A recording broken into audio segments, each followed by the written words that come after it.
This episode of Lore Drop is sponsored by Lisa Baker. Hi, Mom!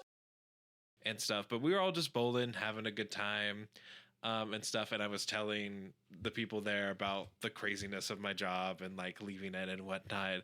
And we were all like, yeah, good job. You left your job. Yeah, no, it was definitely. We're so jealous.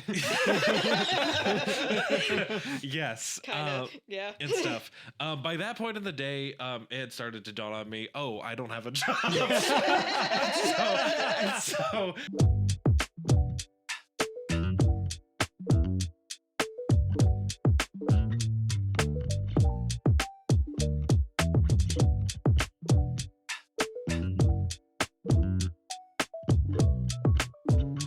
Hello, welcome to Lore Drop, a reinvent podcast. Except today, we're not doing a lore drop. What? We're doing something different. We're doing a time capsule. shoot. Dang it. What do you mean, shoot, dang it? This is going to be a fun episode. No, yeah, it'll we be get to good. look back into the past. It's more like a shoot, like, no. Like, Like, what? We get to do a time capsule? It's like in Thunderbolts, the first time that Bob refers to his depression as a void, and anyone who knows is like, whoa! Oh! It's crazy. If you don't remember what James's laugh sounds like, you can tell that today is going to be probably either a really intellectually stimulating conversation or really silly. It's going to be one or the other. who's to say? Who's to say? Who is to say? But I'm Abby, the executive director of Reinvent Productions. I'm Ben, the creative and artistic director. And I'm James. I'm the chairman of the board. For the time capsule episode that we're doing today, we are looking back at What If, a reinvent story, which was the first stage play for a reinvent story, which is really, really cool. James was my associate director on that project, as this was a project that I directed and also performed in. And this is where we learned that James and I share a brain cell. But just one. But just one. We bounce it back and forth between each other. Before we get into Hang on, this, I gotta know. Do you bounce it back and forth like tennis, pickleball, or badminton? specifically like the tennis in the Death Note musical, at that definitely not legal production that we saw in Dallas. Okay. How So that the tennis ball on a stick. Tennis ball on a stick. I have no point of reference for that whatsoever, but I can Think imagine. of an actor There- having so- a tennis ball on a stick. Yeah, the actors. Oh, so just like in passing the it in back the and forth. in the West End production, what they did was the actors for Elle and Light were on like a turntable, and they were stationary, but the turntable was spinning, and so they were like rotating around, and they had light cues for the tennis ball. So it was like, here's a looks flash really of light cool. going back and forth. Wow, that's really Oh, cool. okay. In this production we did, which may or may not have been legal. No, not that we did. We saw. We did not do this. Sorry, that we saw that may or may not have been legal. What they did was they had the two actors for Elle and Light on opposite sides of the stage, and this stage used to be part of like a storage warehouse. Yeah. And Okay. so it's very like narrow, well, very wide, but not very deep. Yeah. And so they were on opposite sides of the stage and had a tennis racket, but they had one of the ensemble members came out with a tennis ball on a stick and was it was puppeteering awesome. the tennis ball, going back and forth between them.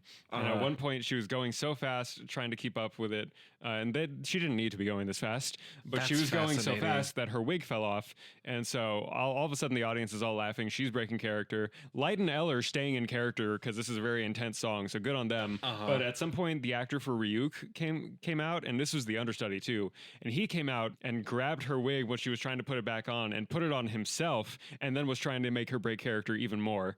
It was their last performance. Yes. Oh, okay. So That's really final good. show shenanigans abound. I was thinking that our brain cell, especially when we're like in the room rehearsing, is sometimes like those like really professional like table tennis players where they're like Okay. and then sometimes they like lob it and it goes Yep. I can agree with that. Heck yeah. So yeah, anime trio. Okay. What so animated trio are we this today? this is not an anime trio. 'Kay. But I was thinking sometimes when we're in silly goofy mood, this is an scared. animated trio. Yeah. Sometimes I feel like at times we're the like three hyenas from the Lion King. And you know, Who there's is who? I Who's think Ed? That's probably important. me. It's either me or you. I don't think it's ever been. For context, those who have not seen Lion King, what are you doing? And then, but also, Ed is just kind of shouts. Ed doesn't really talk. Ed just kind of laughs and doesn't speak.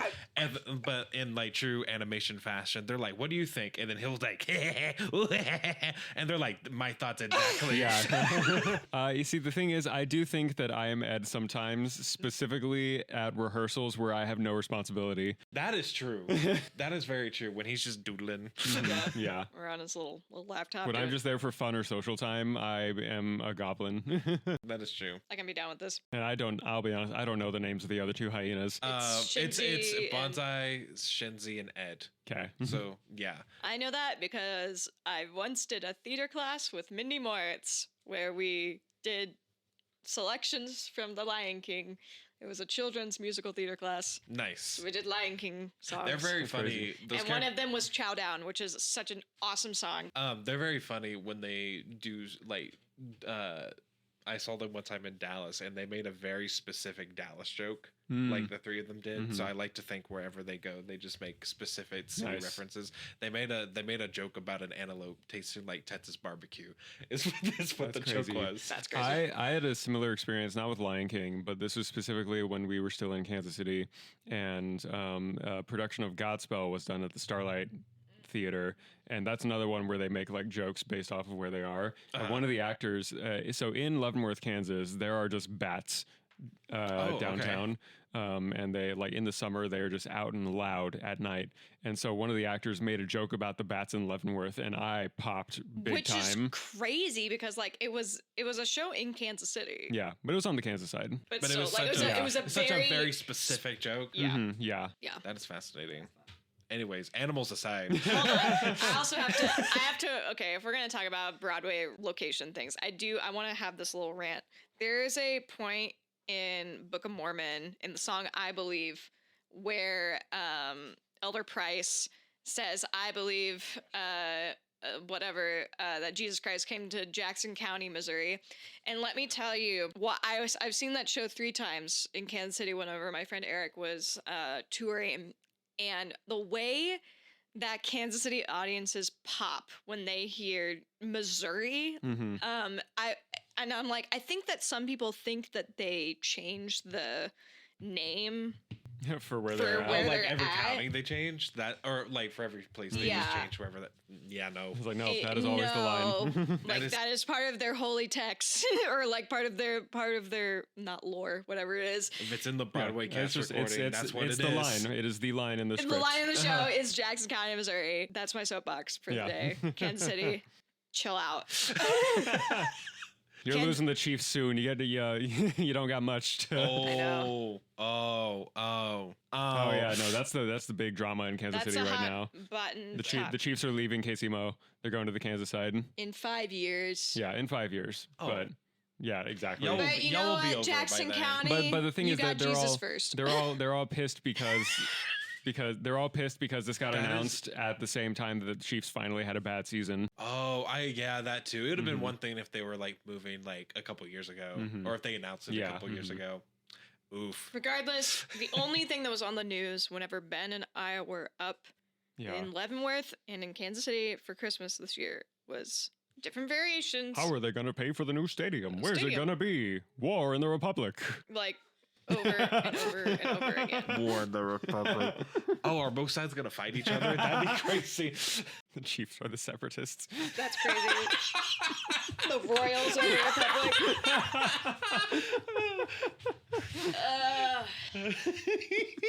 Sorry, I got off topic so fast. What's the coach's name of the Andy Chiefs? Reid? That's Count Dooku.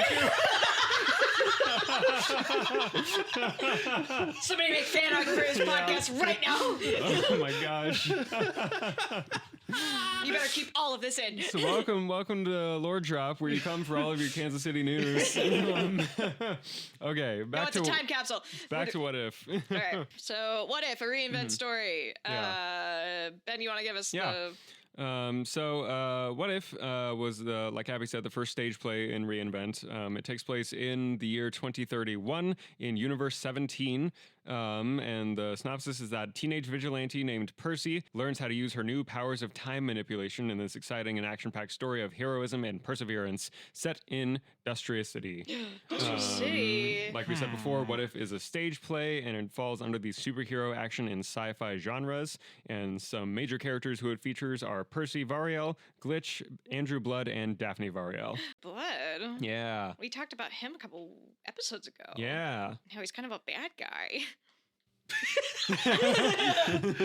Hey guys, Andrew Blood kind of a bad guy. See? It was kind of, I felt like Owen Wilson. It was kind of coming. I was like, wow. Wow, Andrew Blood, wow. All right, this is going to be an unhinged episode. The original production of this was done back in July of 2024 was when it was performed. Yeah, that's crazy. Did I ever tell you guys the, like, what my day was like when you asked me to come play? I don't think so. It was the day that you quit your job, wasn't it? Yeah. Oh, yeah. So for those who don't know, throughout my... Wait. Can I put a pin in this? Yes, To you give wanna here. I want to give the lead up to this. Okay. So this was a devised project that originally I thought was just going to be like a 30-minute thing. Mm-hmm. I was in residency with a theater, and like the original group of us that were working on it, it was me, Ben, Taylor, Julia, and then Ryan was going to join us once Kiki Boots was done. So we were a ragtag group. We went like 2 weeks, and then we were like, I don't know. We went like a couple of days. Yeah. And I was like, oh shoot, this is going to get bigger than what I thought it was. And also, since I was doing the acting directing thing, mostly because I was trying to like do something related to my thesis where I was like talking about like directors also being actors and like kind of being in the weeds with their actors. I was like, I need somebody to direct me. And this is where James came in. Okay, so now take the pin out. Here we go. So what had happened was, that day in particular was interesting. So throughout college, I had just graduated by this point in May of 2024. So now we're in July, and I was working a job that required really, really early hours and was like quite kind of demanding on those hours. And so that day in particular, we had like a week or two of just like so much stuff going on. And so I ended up leaving the job that day. And whatnot. It was a crazy. That should be a play. The way that should yeah, if we had 3 extra hours, I'd go into all this, but like we do not have the time. But yeah. So that day, I ended up leaving my job. And I had felt the immediate freedom of like, oh, I don't have a job. I can sleep in, I can go out and do things. I'm going to live forever. I'm going to live forever. I was in that kind of high. And in that particular day, a mutual friend of all three of us had invited us to all go bowling, which I don't think I knew you guys were going to be there. But he invited all of us to go bowling. And so I went there, and I think you guys showed up a little later and stuff, but we were all just bowling, having a good time, and stuff. And I was telling the people there about the craziness of my job and like leaving it and whatnot. And we were all like, yeah, good job. You left your job. Yeah, no, it was definitely. We're so jealous. Yes. Kind of. Yeah. And stuff. By that point in the day, it had started to dawn on me, oh, I don't have a job. so I was kind of like, no, I'll enjoy this, but then tomorrow I got to start looking, and stuff. But as I was kind of telling the story and stuff, and me being, freshly graduated and stuff with not really any kind of theater stuff lined up at all, Abby had approached me after, I don't know, I probably like threw a ball into the gutter or something. And I was like, wow, you really suck at bowling. You shouldn't do this. That's insane. That's not insane. What happened. But Abby approached me, and stuff, and was like, hey, I know, you just up there, are you up to anything? And I was like, no, not really. And stuff. And so Abby told me that they were working on this show, and that they were kind of, I don't think you used the word devising, but I think you kind of told me you guys were just like, kind of writing the story as you guys were rehearsing and whatnot, and you asked me if you asked me if I wanted to come along and just see essentially just see what was happening. Abby does this really great thing where she instead of asking people to come like do things, she asks people if they want to come play. Yeah. Hey, what's the thing? That's what we're doing. And so, yes, no, 100%. And so she asked me if I wanted to come play. And I was like, yeah, I'll come play. That sounds fun. And then I went to the first little play date of What If, and now I'm here. Yeah. Well, and I know. Because that was the year that you assistant directed Amanda with the Wolves. Mm-hmm. Yeah. And I was like, well, if Amanda really likes this guy, because I didn't know, I did not know you very well at all. Yeah. I know Ben. Quite a bit. Just finished a year of running script writers too. Yeah. Yes. But because Ben knew you well and spoke very highly of you, I was like, well, this guy probably would. I think it was the other thing is that like because you were a playwright, I was like, that'd be great to have another playwright in the room with us, because like we were in the early phases. So I'm looking back through artifacts right now on my phone. I think our first meeting of What If stuff was May 20th. And then on May 29th, we did get like, we have like I found an outline that we did on the plot, so the earliest rendition of the outline for the show was opening fight, Andrew gives Percy the ring, oversleeps for a big day at school, sister scene number 1, Sis already knows about the powers and superhero stuff, Bright Star Beatdown, which was variation 1, variation 2, which had a note that said Akko Taco Date, variation 3, and then Big Bad Encounter number 1, super beatdown, goes home super beat up, Sisters says the big bad has escaped, Project Alpha experiment, and to stay away. And then in all like big red letters, I wrote something big and bad, ZOMG, which is a Justin Krull artifact right there. And then Percy talks to Andrew, sad boy hours, jumps back into first fight with big bad, final scene. Which is pretty close to what our final script was like. Did you find the artifact? No, I found a picture that but we all what took day? What day was we all that? took at the bowling alley that day. It was May 26th. Ah. Okay, so we had gone almost a week without James. Because I think I did ask you, I think in my head, maybe I didn't say this out loud, but in my head, I was like, maybe I can get James to come be an associate director for me. Because I needed it. I was like, I think you did mention that while we were talking that day. That I was like, I need someone to direct me. Maybe. I remember the biggest thing I remember was mentioning just story stuff. And so, because that's what grabbed me, I think, at first. But yeah, you probably did. I don't know. I was so focused on those pens, you know? That he wasn't that knocking I wasn't down. making. I feel like I am obligated to state that Abby always asks to do bowling with the guardrails up. Because it's more fun. Because you can make it like bounce off the guardrails and do trick shots. Gary Klein plays with the bumpers up. I just wanted to point that out before people thought that Abby was coming from a spot of like, oh, you suck because you're not good at bowling. No, I did not play with bumpers. I super suck at bowling. I like using, like those little ramp things that they have for little kids. Little dinosaurs. Yeah. Love those things. Like, but that's not. But like the fun of it is like to like swing it and make it roll like yourself. There is nothing fun about bowling. I disagree. I think the bumpers are fun, and bowling makes me feel stupid. Anyway, the sound that happens when you like toss the ball is so good, and the community aspect is fun. Yes. Of like the walk of shame back. Yeah, the trash talk, but also the group celebration after. Yes. Reinvent Lore Drop.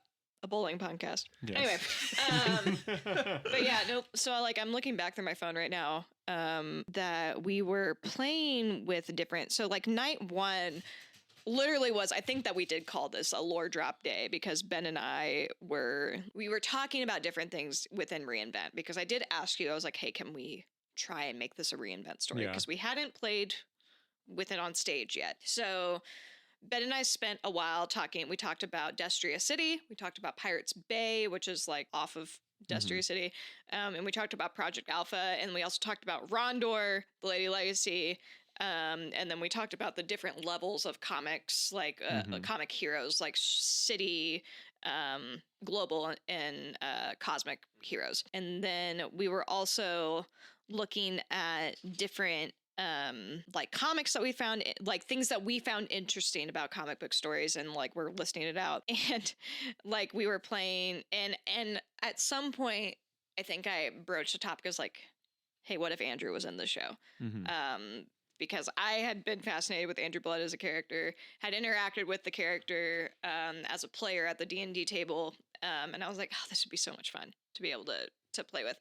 And I was very grateful that you were so like thumbs up about it. I don't know if you internally had apprehensions about it, but like I was very happy that you were so willing to share. I don't remember if I had anything about it, just because the time that we were doing this as well was so stressful for me, because on top of like my day leading into rehearsals was teaching the summer camp we were teaching at, and then working my other summer job, and then going to rehearsals. And so it was a very stressful few weeks for me. So I think I blacked out a lot of it in retrospect. Well, and it's at least fair. Like the lead up to it. Well, and it's fun to like I'm looking at these notes, and like day one we were like, Andrew tells the protagonist hero, you're a problem, but he doesn't kill kids. And that became like a straight up line. Yeah. Our notes for him are ridiculous, but like we have like the initial Bright Star scene on day one. Like we had that, all these fun ideas. And we did also talk about like, how does time travel work in Reinvent? We talked about the multiverse thing and all of that jazz, and what the rules for our time travel would be. Right. The following rehearsal after that, because that was our initial meeting on the 20th. Like we just like met up, had like an initial brainstorm, throw spaghetti at the wall meeting.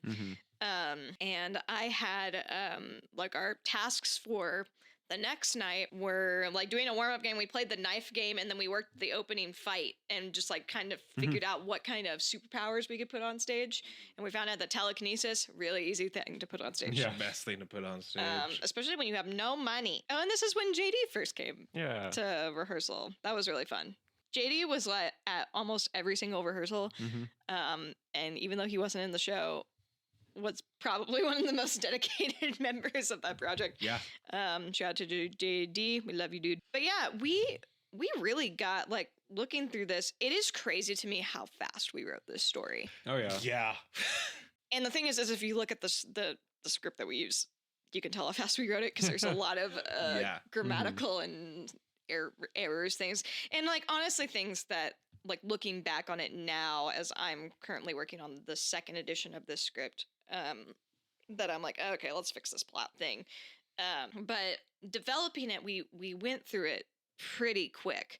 But the more that we were developing it, the more that we were like, this is bigger than what we thought it was going to be. So we had gotten Ryan, Kinky Boots had closed, and then I had done the fight direction for Kinky Boots, and I, because of that, not because of the fight itself, but because of the show, I had gotten to meet a lady named Liz, who she was on our Andrew Blood episode, and I thought she was wonderful. I really didn't know her very well, but I was like, we need an older sister character, because Jules was the only other femme identifying person in our cast, and I was like, well, we need her for some other stuff.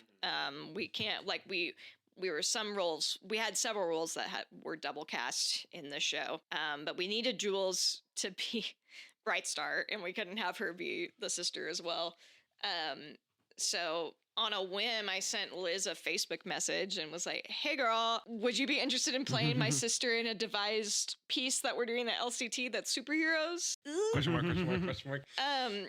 And I can't believe she said yes. Like, she said, like, I didn't take a lot to talk her into it. Like, which is like crazy, because like my insides are churning, like even thinking about asking someone that question. Yeah. Right now. So my question to her, I was like, question, are you doing anything else acting wise over the summer / are you in town the weekend of 4th of July? Because that's when we had the show. And I pitched the project, said what days we were rehearsing, and within an hour of me asking. She said, wow, what an honor. I would love to, Abby. Thank you for thinking of me. And I was like, we're in the money. A normal person wants to come do a show with us? Crazy. And now we know that Liz isn't normal, but like, whatever. That's crazy. Like, first impression Liz, for me, I was like, oh my gosh, she's super smart. She's like a professional human being. Who she is. Like she is that, but she lives a double life because she's hysterical and such a wonderful actress and just all around wonderful human being.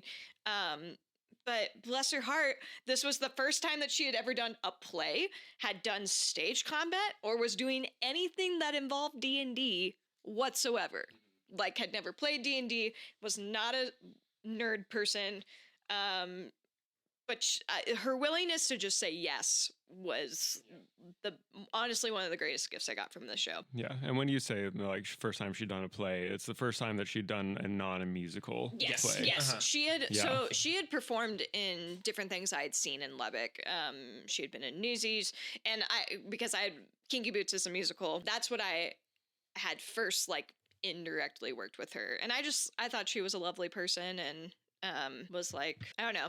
It was just an intuition thing that I was like, I think that, and also like at a surface level, I was like, she looks like she could be my older sister. And that's all it takes. And it worked out. But honestly, I've had a lot of sibling relationships on stage. This was a very, very special one, especially since we were building stuff together and we had started writing because she was one of the last people that got added to the process. Justin Gonzalez was the last cast member because originally Ben was playing the track of Andrew Blood and River. We could not do that. Ben helped develop River, but then Justin Gonzalez came into rehearsal, and I think that we have talked about Justin before on this podcast about how what a gem. Anytime Justin Gonzalez takes on an acting role, he gives a masterclass in committing to the bit. The embodiment of commitment. Yes. And when we were like, hey, can you play an insufferable hipster? He said, oh, sure. Sure. Was so wonderful and exactly what we needed that character to be. So the development process of it, very different from any other show I had worked on. This was very much kind of like a crash, not crash course, but like a condensed version of a process that Ben and I had done with our friend Justin. Speed run, if you will. Speed run. There it is. That's what the word I was looking for. Because we had spent about a year working on a project called Cycles. Oh yeah, it was that whole school year. Yeah. Which was Justin's thesis production, where we developed a 70-minute show that consisted of 43 scenes, and 90% of the show was stage combat. And honestly, most of the dialogue you could have taken out of that show, but you still would have gotten the point of what we were doing with that show. But I had really liked devising and like working with Justin. Was such it really was a life-altering show for me. Like if it's like one of those, you have those like certain projects in your life as an artist that are like, this is a milestone project for me, and that definitely was a milestone for me. That was the best physical shape I was ever in. That was my first time assistant directing such a physical show and performing in it. And there were so many hurdles that had to be overcome to get that show up. But it really did change my perspective of what new play development looks like, but also just like what directing can look like. But while doing Cycles, I was like, the D&D stuff that we do is basically devised theater. So coming off of Cycles, Justin graduated and got his MFA, moved back to Atlanta. I spent that next year finishing my master's, which with my master's, since I was doing a different kind of degree, I had to write a very long paper, and that was my only option for my degree. So part of my thesis was doing a retrospective on developing Cycles. And we were talking, one of the big things I was seeing throughout that was that we had lost a lot of information along the way of like how we made certain things like terminology and whatever. So going into What If, I was very focused on like, okay, I want us to be documenting as much as possible because I want us to be able to trace back like who came up with what and like where did certain things start. And I think we did a pretty good job with documenting the process. We, as we're doing new play development with Reinvent, like we're learning more about like how to be better historians throughout it, because I do think that preserving the creation process of stuff is just as important as the final product. Not that we want to recreate things over and over again, but like learning from like what worked, what didn't work in certain settings might work for something else in the future. But unless you are documenting that and in a clear way that like 10 years down the line you could look at it, it's like lost to history. Oh, and we spend so much time in the creative like rehearsal space, like versus like the performance time of it. And so that's the kind of like performances you kind of have to like, you know, let it go almost, and just kind of like whatever happens. But the creative process, you like can like figure out like really good processes and really, and like not streamline it, but essentially just like figure out what's best and like, or what's best in air quotes. Sorry, you can't see me. But like you can figure out like the best kind of methodology that you can muster through the creative process much more than watching or like than documenting the actual performance of a show. A big thing with theater, and this was something I talked about with the previous professor, Jared Roberts, about because he was the teacher that taught the technical class I had to take for my master's, that in terms of like technical knowledge and design, a lot of it is orally passed down, like more like an apprenticeship in the traditional sense that like we think of apprenticeship. Like if you're a carpenter, you're spending more time doing the stuff than you are like reading about the stuff, because carpenters are making things. They're not sitting down and writing down everything that they're doing.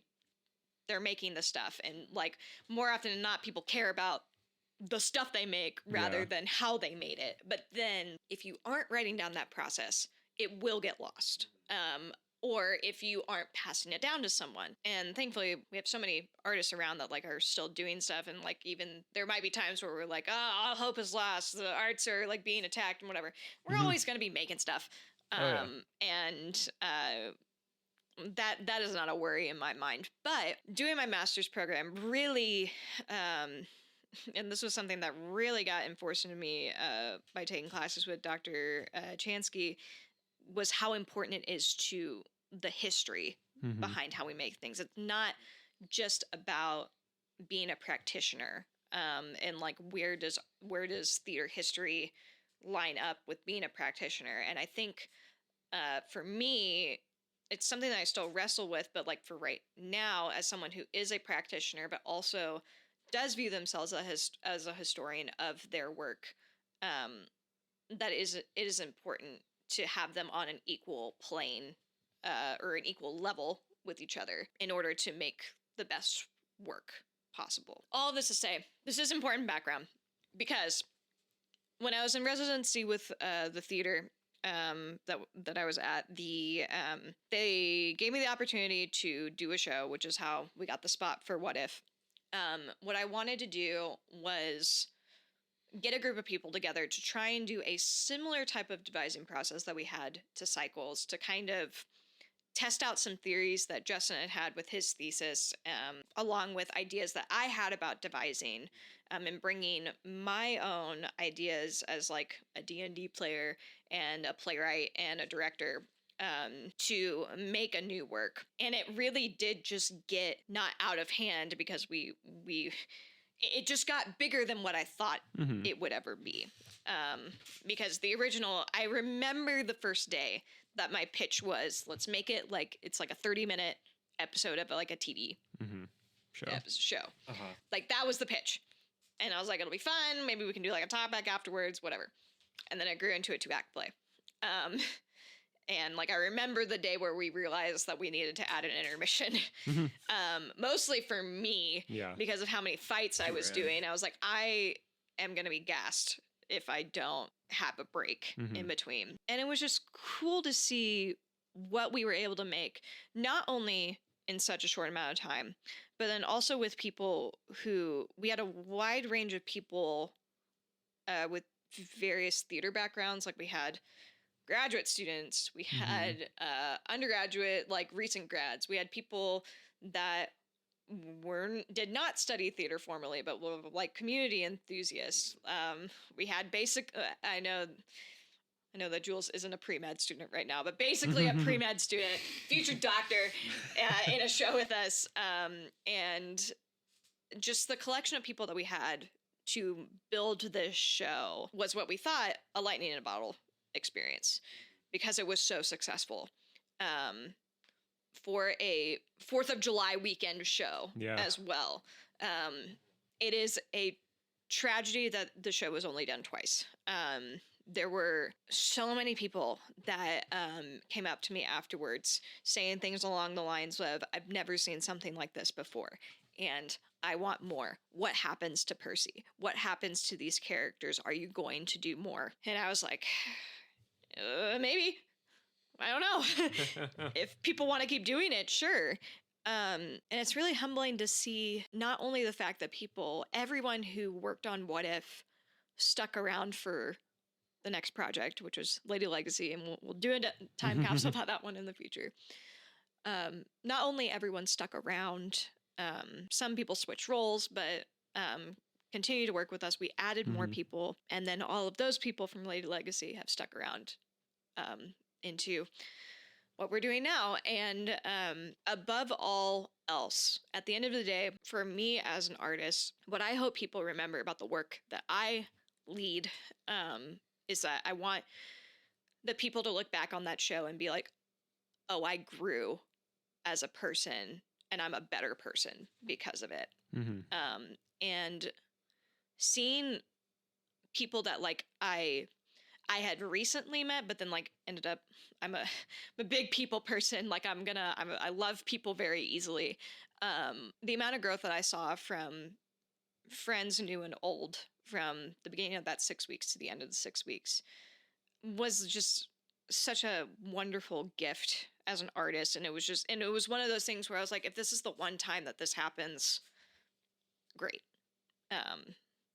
Because it was just such a joy to put together, especially in the midst of the circumstances that were happening within the theater community in our area at the time. It was just very, very cool with what ended up happening with that project. Ben, for you as the person who created Reinvent, created Dustrious City, what was it like playing the only previously established character in Reinvent? Because every other character besides Andrew Blood that is featured in What If was a brand new character to the Reinvent universe. So what was that like for you? I mean, it kind of felt like a reinvigoration in my brain regarding Reinvent, because prior I had really only thought of it as like the tabletop campaigns that we'd done. And so that was how it existed in my brain. And every now and then I'd like come up with other things that existed in the world just to do my own world building for whenever we got to go back to it and play D&D again. But that was one that I was like, oh, this can exist not just in this format. And I'd already, like, there were some instances where I had written like short scenes in like screenplay or audio script formatting, just for my own like projects in class or whatever. But no, this was absolutely one that like, it was a big step in my brain as well, of like being so open and willing to like share this with an audience. And like, cause I had like talked with people about it before of like, hey, here's this like D&D world that I do. And like explaining it to people and like, here's the circumstances, whatever. But like getting to have an audience come in and all they get is what's in the script or what's in the show, instead of me going on a 3-hour lore drop about all these different things. It was special. And that was also like the people in the show and the people who came to see it coming up and being like, this is really cool, this is really compelling and really fascinating, was like, I don't know, that clicked something in my brain of like, oh, this is something that people are interested in, because I think at some point, and I talked about this before, of like in the Cataclysm campaign, that was a very special one of just getting to share it with other people for the first time. But also that campaign fizzled out because a lot of the players, we just weren't able to schedule as consistently as we would have liked. And so that's the fate of many D&D campaigns, is that it just sort of stops at one point. And then when we did the Dynamite campaign, one of the old players came back, and then later a second one, but a whole host of new players who hadn't interacted with the world before outside of the one, which was John. And so getting to expand the world and everything in that instance, and that was one that stayed going like pretty strong the whole way through. Like there was a couple dead spots where we didn't have sessions for a long time, but that was because school was happening, and we were all constantly like, hey, we're still going to do this. We're going to make this happen when we have time again. There also was a pandemic. The pandemic didn't slow us down. That was not one of the things that slowed us down. I can't remember. No, I blocked out so much of that stuff. That barely stopped us. So yeah, getting to that point of like, okay, cool, this is a special thing with me and my friends that we got to experience together. But yeah, that was the fun thing for me, was like, oh, other people like immediately buy into this without the, because it's really easy in D&D to buy into something because you're experiencing it firsthand, you're playing it, you're contributing to the world and the story actively. But to hear normal audience members who aren't in the production also have that kind of buy-in was like a very eye-opening thing to me. What was it like for you, James, stepping in? I mean, and you stepped in pretty early in the process, but you weren't there from the beginning. Yeah. I don't know how many sessions you guys had before I jumped in. I think we had done like 3 or 4. It's kind of interesting looking back on it, because I think at that time, at least for me, there was a general amount of uncertainty, which I think is kind of present in most people who graduate. You know, there's always like that doubt or that uncertainty as to what's going to happen next, unless you have like the clearest of plans and like you're already on track. But I think especially for people who graduate with degrees in the arts, you know, sometimes it's a little unclear and sometimes it's a little murky as to like what your next step is. Whereas for, you know, other professions, you may have specific things lined up, or you may have job opportunities come your way and stuff. It's a little murky for theater goers, and I think, or theater practitioners. And I think at that time I was just looking and searching for things to do within Lubbock, because I mean, quite honestly, like I hadn't been able to really look at and explore the community I was in, because I was so engulfed in school. And so sometimes I think when you're so engulfed in school, you have tunnel vision and you can't see what's around you. And so I never got to really see much of what was around. And so when the opportunity presented itself and Abby talked to me, I was very much like, yes, I haven't done theater in like 3 months. I need to go back. You know, I need to go back and start doing it. This is what I love. And so what I didn't count on, or what I didn't anticipate, was that this thing that started off very small would just, I think by the end of the process, there was 8 of us, 9 of us? 7 actors, you, or 8 actors, because Jaws. You, Alex, and Mackenzie. So yeah, 11 people total. Yeah. So like, and then Lily too. Yeah. Yes. So around 12 people total, which I mean, for putting an entire production together is not a lot of people. At all. And so something that started off with just such a small, and then what it ended up being a really intimate group of people and stuff. I definitely did not have any sort of foresight into like what it's becoming now, which is like essentially just like a theater. It's just a theater company at this point. Yeah. Which is incredibly awesome. But I think kind of jumping into it at the time, I was just extremely grateful and like extremely gracious that I like could do theater locally. and stuff again, and that I really appreciated. And it wasn't just theater, like, oh, I'm just gonna act in this show, or I'm just gonna like, you know, do this or do that. Like being a part of like the creation of something is something very important to me and something I really love doing. Writing was the first thing I fell in love with. So, and that's where I feel really comfortable at. And so to be part of that, and then to kind of associate direct too, which I love directing as well. To be able to do that kind of with something new and something fresh and something you can have input in, and and all that was just really creatively fulfilling. And yeah, I think through that I just became really well, I became really fond of these people here at the table. But now you're at our house at least like 4 times a week. yeah, their dog's awful. No, I'm just kidding. I love you, Sylvie. She loves James. James is her boyfriend. No, but yeah, I mean, and like, of course, like the ability to do what you love and what you seek out to do is really great. But I mean, to do with like incredible people is just like the ultimate best way to experience something. And like the reason why you should do things is not necessarily because of the action of doing it itself, but because of the people you get to do it with. That's like what you remember at the end of the day. We've all worked countless shows and countless projects and whatever. And there are some things I've done. There are like many hours and days I don't remember of doing theater stuff, but I remember all the people who were there. Like every show, I remember who all was there. My body remembers all the hours. Yes, that too.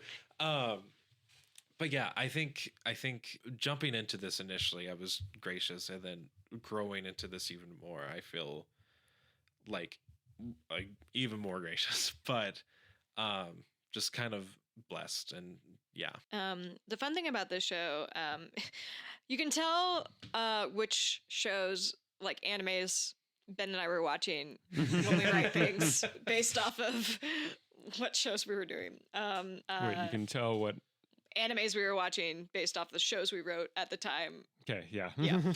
We're there. My Hero Academia is a big influence for What If. Particularly so much so that every costume that I had had some form of Deku on it. Except for when she was in her emo phase, which she had a Bakugo sweatshirt for. But Percy's a big anime girly. And so much so that her vigilante outfit, she wears Deku's mask. Yeah. Because what I wanted her vigilante outfit to be was like something that she threw together in her closet. Like she didn't go out and buy a vigilante costume. Like she was just like, oh, this is cool, and I've got this cool sweatshirt all cut it up and use arm sleeves and all that jazz. And it was fun, especially like having the character of Deku be the main character that like Percy really likes. Reflects a lot with that anime of like how Deku wants to be a hero and always tries his hardest and is always reaching out to the villain, even if it doesn't seem like that's like the smartest thing to do or like the most logical thing to do. It's not the easy thing. Yeah, it's not the easy thing to reach out to your hand to somebody who wants to kill harm. you. Yeah, that wants to kill you or like is causing harm. And with Glitch, it was a whole different story. But what I really found special with Percy, because before Ben and I had talked about that Andrew would have a redemption arc at some point, and we talked about this in the Andrew Blood episode. But I do think like just the processes of us, the few weeks that we were writing the show, of realizing that like this was a point where this character Percy is a big reason why Andrew starts his turn towards like his trajectory of being an anti-hero into a hero. I mean, to be completely honest, it's just such an honor for me. I mean, not just as a collaborator, but like as your wife. Like the fact that a character that you've been writing for so long, that I was able to add a character to the canon that influenced your character. And like, I've done the same thing with Aurora. Aurora has had a big influence on Andrew's story, but like the fact that like with Percy, there is like a pivotal moment of her saying the words to Andrew, you can be a hero too if you wanted to. Like it's really special, and it's something that I'm really grateful that we as a married couple that we work together on stuff. A lot of people are like, I don't work with your spouse on stuff and blah, which I don't get. I don't understand that. Yeah. I like working with my spouse on creative projects. Yeah. Honestly, the only times that we have spats with each other are over creative differences. But that was a really, really special thing for me. And just like a little milestone in our marriage that not other people have, but like I was like, I helped one of your pivotal characters or one of your main characters have a pivotal moment. But it was really cool. I am very excited that that your high school that you teach at is going to be remounting this production in just a couple months. Yeah. Yeah. He says scared. But something that we've talked about with amongst our board with Reinvent, as we are kind of like figuring out our methodology for writing and publishing and all this stuff. So the version of What If that we did in July 2024, we're calling that first edition, kind of like comic books, where it'll be like, oh, first edition of something. Coronado will be doing the second edition of What If. And that's a fun writing exercise for me to like kind of go back and be like, okay, where there's some holes that will kind of smooth things out, fix the grammar issues, like navigate that. But what I'm really looking forward to is being able to watch that as an audience member, because I will not have time to work on that show at all. So I'll be able to get to just enjoy that as an audience member, but being able to see it while I'm working through what I want to be the definitive edition of the show. So when it comes to the new works from Reinvent, we labeled the different shows as like first, second, whatever edition it's going to be, until the creator of the story has decided this is the definitive edition, and that is the edition that becomes the canon of whatever universe it's set in. We do all as of right now, all but one of our shows takes place in Universe 17. And I'm looking forward to being able to see it with fresh eyes. Not also having age-appropriate actors play the majority of the characters now. Like there are adult characters in this show, but like seeing Percy played by a teenager, I think will be very helpful for me. It was super helpful. Your kids did the Bright Star scene at a event, and that was already like, oh my gosh, like being able to see that was getting the gears turning. And I know that sometimes it can be easy to like hold things tight because I love Percy. She's my favorite character I've ever played. Would play her again in a heartbeat, and is a character that like I want to keep writing for, but I'm excited to see other people play her, and get to expand her, and see like the different takes on it. And that's like, I think that's like a thing that anybody who does a new work theater probably goes through, and I just haven't really gotten to go through it yet, of like seeing other people do the work. And you can't like tell them, hey, no, you gotta do it this way. It's like, no, somebody else who gets to do it this time. And I have a very open heart for the show. And I think it's because my perspective on directing and just theater in general changed because of this show. Before we wrap up and before James does his shout out, I personally want to give a shout out to Justin Kroll. Buddy, if I hadn't done Cycles, we wouldn't be where we're at. So thank you for your friendship, your mentorship, and for continuing to be a wonderful colleague and brother in arms. I really appreciate you, and I'm very excited that you're back working on Reinvent Productions with us. Before we close out this episode, James, do you have any shout outs that you want to give? Yes. So pretty soon from here, I'm going to be putting up a production, a play called The Language Archive at Hollingsworth Hall Cultural Center, which is also the theater that houses Reinvent as well. So be sure to give them a follow on all the socials and to keep up with what they're doing, because they do great stuff. But the play will be going up on March 6th through the 8th and March 12th through the 14th.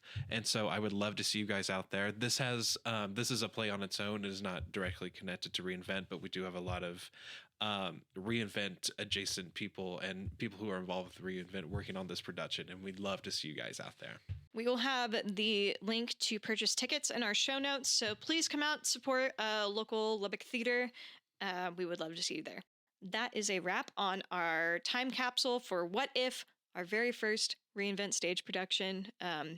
Thank you both for being such wonderful collaborators and listening to me yap about the emotions and wonderfulness that was this production. I'm very grateful that our first rodeo with putting reInvent on stage at the core was the three of us getting to work together. And it's really, really cool. Yeah. And we're going to keep doing it. Yeah. I like y'all a lot. I hope you like him. I like Ben significantly more than I like you, James. I'm glad. You should. You should. That would be weird if you didn't. Yeah. And remember, being fantastic starts with being a fan.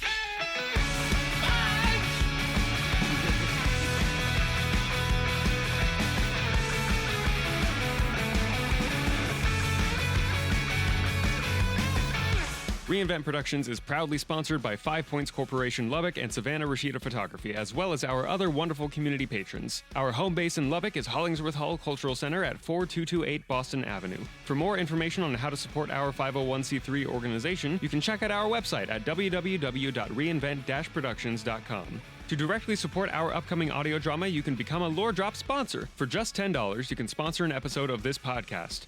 All donations will go towards support for our upcoming production of Children of Destiny Cataclysm Season 1, which will begin releasing episodes June 22nd, 2026. Funds will go towards paying our wonderful voice actors and creative staff for their fantastic talent and time. We have over 30 artists globally working on this production, and we can't wait for you to hear it this summer. You can donate at givebutter.com/Lore Drop sponsor. You can also find us on Instagram and TikTok at reinvent.productions, as well as on Facebook and Twitch, where we stream gaming and a look behind the scenes on how we create our new works. Be sure to follow us to stay in the loop about upcoming productions, auditions, and more.